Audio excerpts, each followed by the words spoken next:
اللہ تبارک و تعالیٰ کی ذات اقدس کے متعلق اسلام کا بنیادی عقیدہ اور نظریہ یہ ہے کہ اس کائنات کو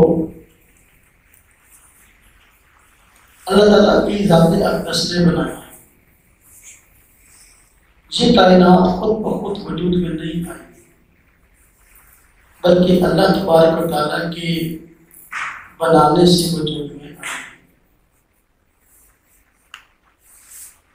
اور اللہ تعالیٰ کے علاوہ کوئی اور ذات ہے ہی نہیں، نہ کسی کا دعویٰ کہ میں نے کائنات بنائی۔ تو لہٰذا اللہ تعالیٰ کی ذات اقدس کا وجود یہ ہمارے بنیادی عقائد اور نظریات میں سے ہے۔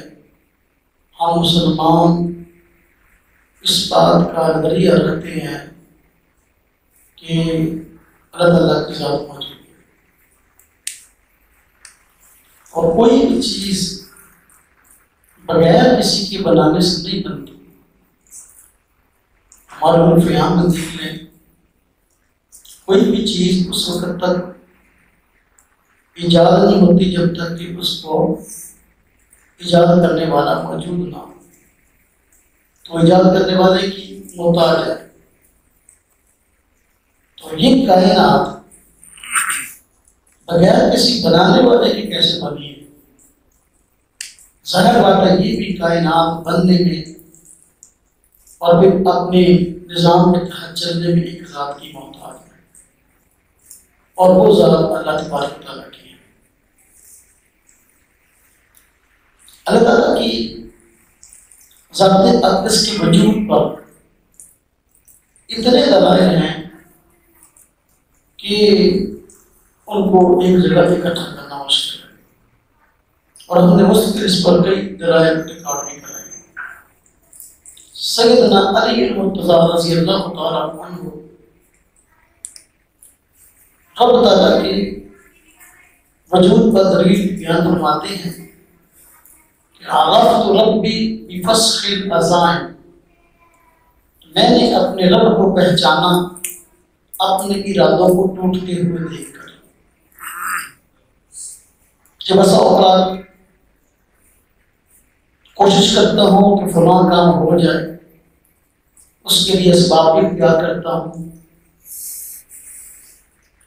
بھاگ دوڑ بھی کرتا ہوں، لیکن باوجود میری کوشش کرنے کے وہ کام ہوتا نہیں ہے۔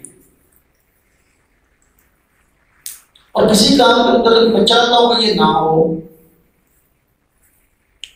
اور طاقتیں خرچ کرتا ہوں یہ کام ہونے نہیں دینا، یہ بھی ہو جاتا ہے۔ تو اس سے یہ بات سمجھ میں آتی ہے کہ ایسی ذات موجود ہے کہ جو میرے ارادوں کو غیر تکمیل تک نہیں پہنچنے دیتی، وہ ذات رب تعالیٰ کی ذات ہے۔ لہٰذا اس کائنات کا خالق بھی اللہ ہے، اور اس کائنات کو چلانے والا بھی اللہ تبارک و تعالیٰ ہے۔ ہم مسلمانوں کا بنیادی عقیدہ اور نظریہ رب تعالیٰ کی ذات اقدس کے متعلق یہی ہے کہ رب تعالیٰ کا وجود موجود ہے۔